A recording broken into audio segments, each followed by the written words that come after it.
Welcome to a look at new mods on Farming Simulator 19 with me, MrSealyp. We have new mods. These are mods for Friday the 7th of February. Sorry for the delay in it being posted. I was very busy last night. I keep saying that on my videos. It's been one of those weeks. But let's get straight into it. There have been some updates. The Seasons Geo California by WMRmodding has had an update.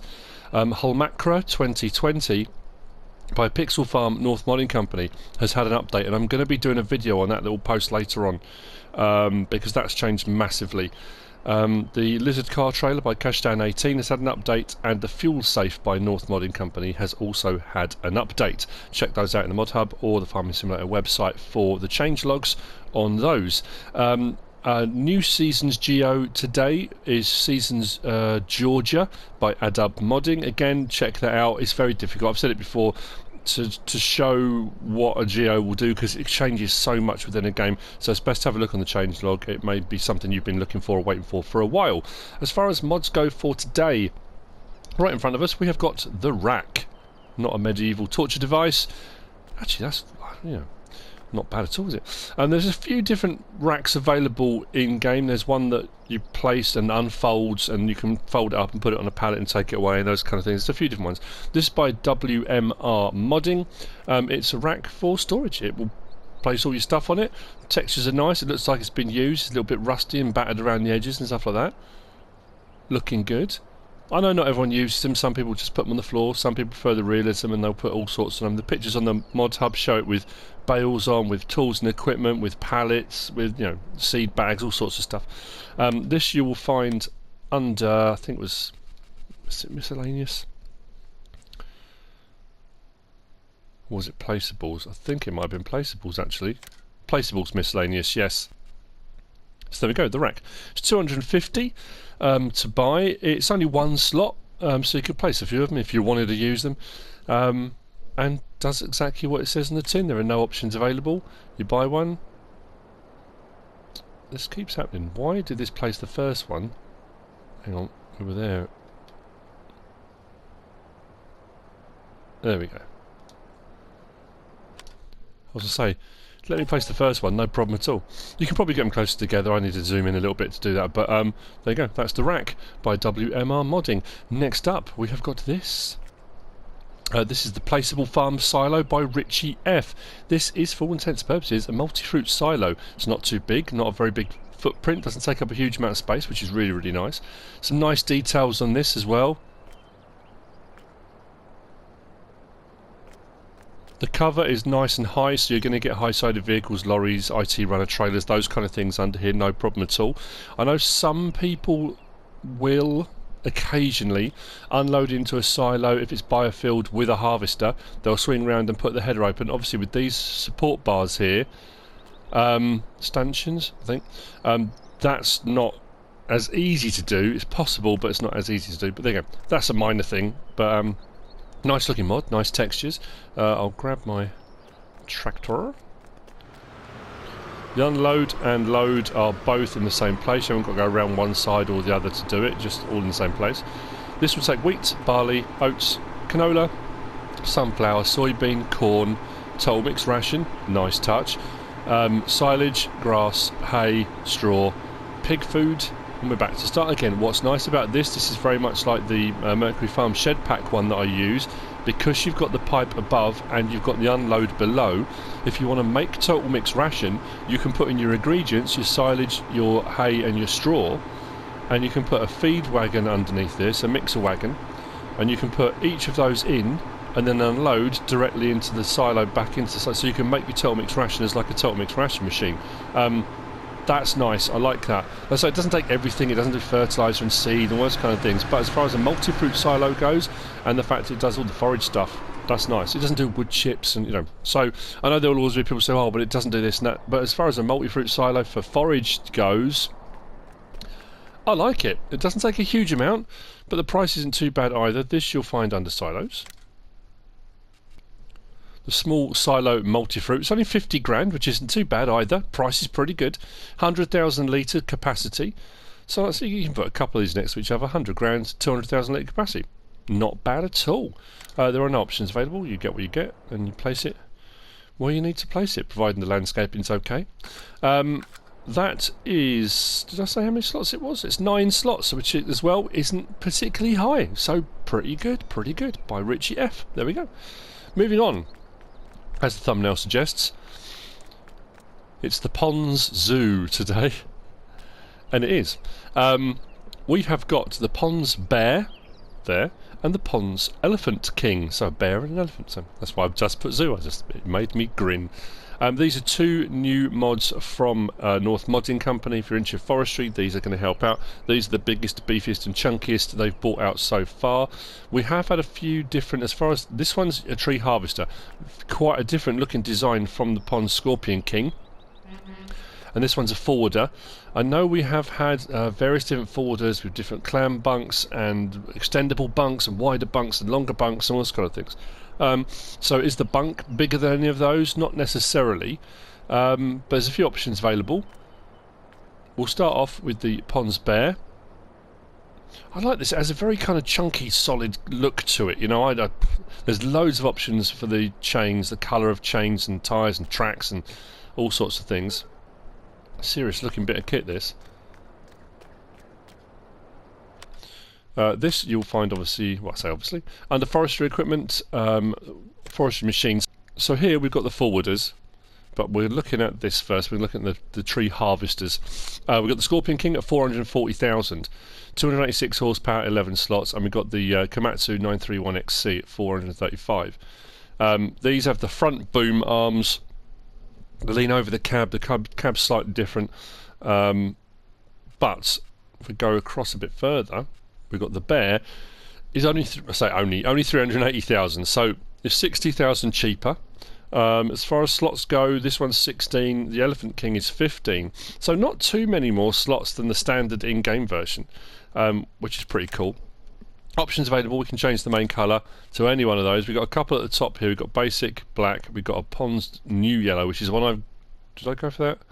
In the end, I can't remember. A slightly darker yellow. But that's so you can put it on anything you want to put it on if you wanted to go for a blue one. Rim colour we can change also, again, to whatever you want to go for.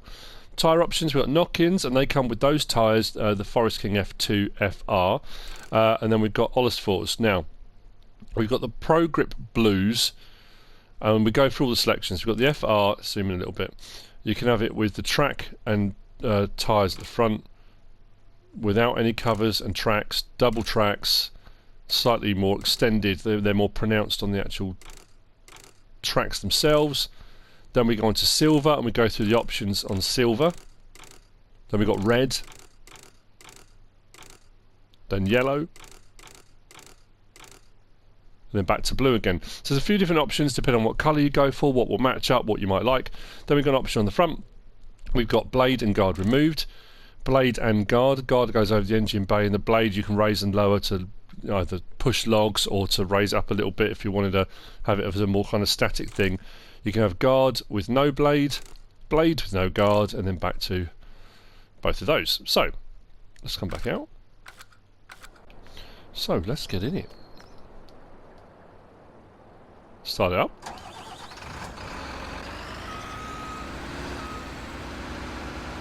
There are big old chunky tyres on this. I just went with the chains because the colour option and that kind of, I just thought it looked quite cool. Lights, front, all round, the main work lights across everything. This is going to light up everything, which is rather cool. Up at the top left hand corner there's a 1 above the cab. If I press my change tool option, it goes to 2. That goes between the crane and the blade. I can raise and lower the blade like so. If I put it on 2, if I change my tool option back to 1, that puts me back on my crane option. So L1 on my right stick, got my swing side to side. I've got my up and down on the main boom, or the central section of the boom. Then if I do R1 and up and down, I can do, not that very much, up and down, in and out, like so. Just swing around a bit.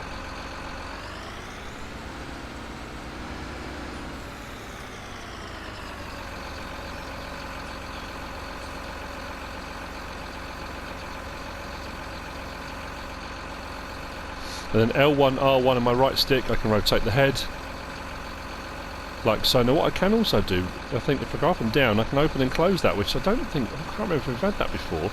I don't remember, but side to side. You have it normal on a claw grapple, but not normal on this.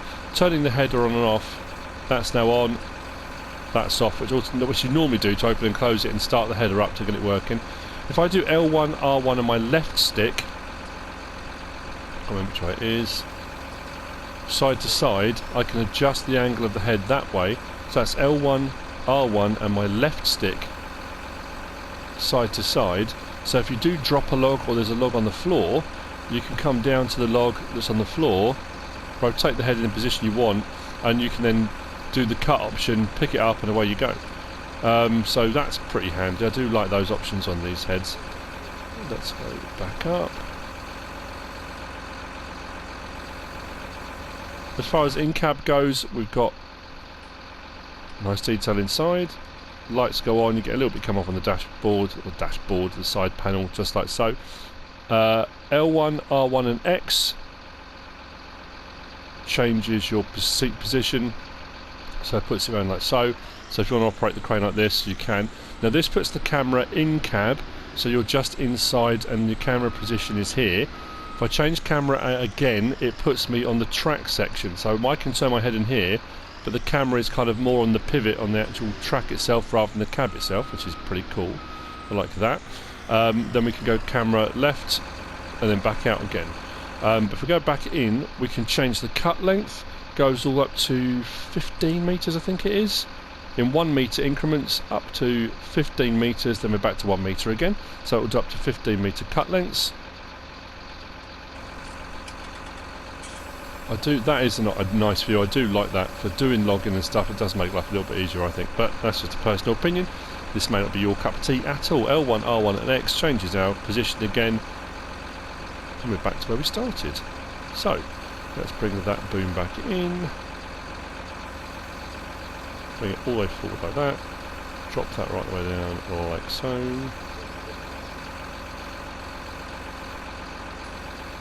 It says not getting it right at the top. There we go, but that will do for the moment.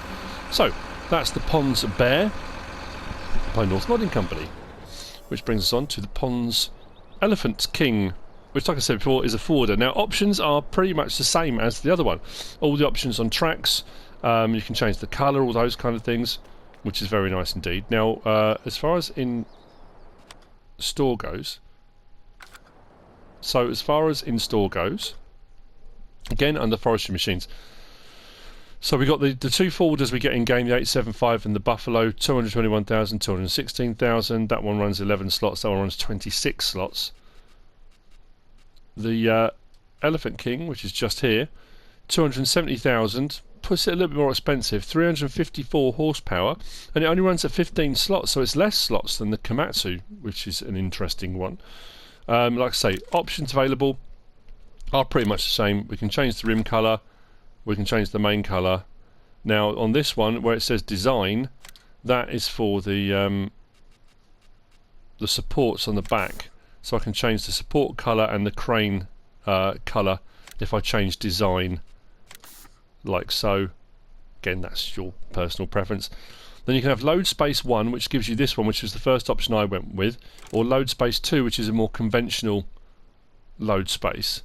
So those are your two options. I think that one is a little bit higher when extended. I think the side supports go up a little bit higher on load space 2 than they do on load space 1. That at the moment it's closed. It's not. It needs to be opened, but we'll have a look at that in a second. Options again with the tyres is exactly the same as the previous one. We can have knock-ins or we can have the Ollis 4s. And the Ollis 4s you can go through all the options on tyre choices and tracks and chains and colours and all those kind of things. And the same with the blade and guard. We can have blade and guard removed, blade and guard, guard no blade, blade no guard. So those are your options available on that. As far as the vehicle goes, again pretty much the same as the last one. The designs are almost identical. I think the actual vehicle itself, in-cab is exactly the same, cameras are the same. L1, R1 and X will rotate your position round, so you get a better position looking at the crane for operations, which is a nice one. If I go leave it on selection 1, which you can see top left hand corner, very small little one up there. I've got my crane. If you've used any of these cranes in game, they are improving. The slightly larger crane heads seem to work a little bit better, but they do have their issues. But we've got our up and down, side to side with L1 and right stick. If I go R1 and right stick, I've got my alternate crane controls, if you want to call it that, my in and out and my up and down of the extended part of the boom. And then if I go with L1 and R1, I've got my rotation of the head, and then open and close like so, which is always very handy. And then, because I'm in that position there, if I swing around a little bit, if I change my tool option now to the actual rear, so I change it to number 2, I can now L1 and right stick side to side, I can raise and lower that whole bunk section like so. I don't know, maybe it is the same height. It just looks a little bit lower than the other one, but it might not be. I don't know if it's as wide either. I meant to show on the other one. Oh no, the other one doesn't have it because it's not a forwarder, is it? But it does have straps as well for strapping down your logs. So L1, bring that up and down like so, and then I can change it back to my crane option by pressing triangle, and away we go. Camera options, we've got the same sort of thing here, like so. Change like that and it goes more to the actual front section, so the camera shifts a little bit forward. Then we go left of crane, right of crane, and back again. L1, R1 and X brings me back to my normal driving position. And away we go. This does have a trailer hitch on the back. There are various different log trailers and clam bunk trailers and various different things available that you can hook onto the back of that. Forwarder trailers and things like that. But very nice indeed. Nice couple of mods those. Nice chunky big old designs. Nice bit of horsepower. Should see you right through the forests if forestry is your thing. That's by WMRmodding Company. That one was 15 slots. And that's it for the mods for today. If you're interested in having a look at the whole macro kind of map tour for the reboot, the whole macro reboot, I'm going to be posting that later on today. So yeah, hope you found this useful and informative in some way, shape or form. If you have, give us a like. If you don't subscribe yet, please do. If you want to leave a comment, feel free, and if you want to share this video, then please be my guest. Whatever you should choose to do. Thanks for watching.